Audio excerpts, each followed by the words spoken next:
Hey guys, Caden and TB here. Are you a rootless rider and have started breaking parts on your bike? Have you wondered why your bike feels so crusty?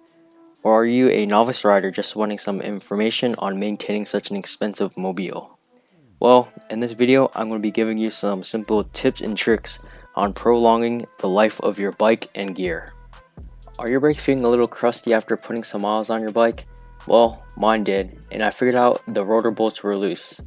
This frequently happens to rotors due to all the vibrations from trails. Luckily, this is an easy fix. Just pull out your Torx tool and tighten to 6.2 Newton meters, or snug but not too tight if you don't have a Torx tool. Is your chain squeaking and making weird noises? Well, it's probably time for a bike wash and chain lube. There are two kinds of lube, dry and wet. Which one should you get? Well, it depends on the weather and your location, and how much you want to maintain your bike. Dry lube is for dry weather and wet lube is generally used in wet conditions.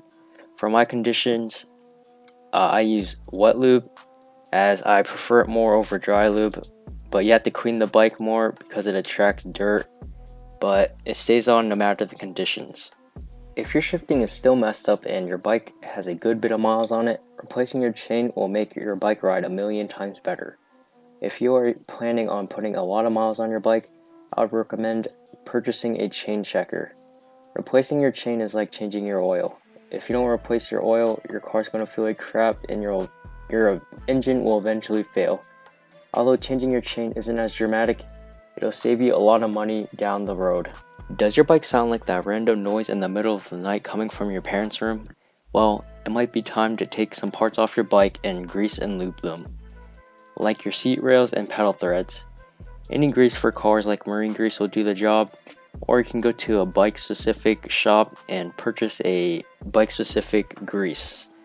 The white tube is Teflon grease, but I prefer the marine grease as it's cheaper and marine grease stays in place longer. Is your bike looking like a redneck's truck after going off-roading? Well, it's probably time to clean your bike. In the Zep container, there is a simple green diluted half with water. This is to clean the drivetrain. For general purpose cleaning, like wiping down your suspension and rotors, I use isopropyl alcohol with the 90% thing. What I forgot to include is dishwashing soap and spray car wax. I use dishwashing soap because I don't want to contaminate my rotors, but dishwashing soap also deteriorates the wax on your bike, so I use the spray wax when I'm done. A good way to save money during this pandemic is to buy toilet brushes, microfiber cloths, buckets, and wash mitts to clean your bike. Press the link in the description if you want to learn how to wash and use them. Good tools to have are screwdrivers and flatheads for adjusting derailleurs and brakes. I got this set for free. If you look in car magazines, Harbor Freight will usually be in there and they offer free tools. Another great tool is the Multitool. The one pictured is the one that came with my BMX bike. I have the Crank Brothers M19 and would highly recommend it.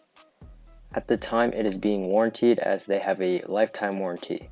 I've had mine for 3 years, but the Torx bit snapped off and they're replacing it. Zip ties are cheap and super helpful in the biking world. From managing your cables to cleaning seals, I would highly recommend them. If you pop your tube and you don't have a patch kit, you can use rubber cement glue, an old tube, and sandpaper, or the pavement. First, you have to cut the old tube to fit over the hole. Then, sand and clean the surfaces. Then, glue the pieces together and press down and wait a few minutes. If you made it this far in the video, thanks for watching my 10 tips hacks for biking. Stay safe and keep riding.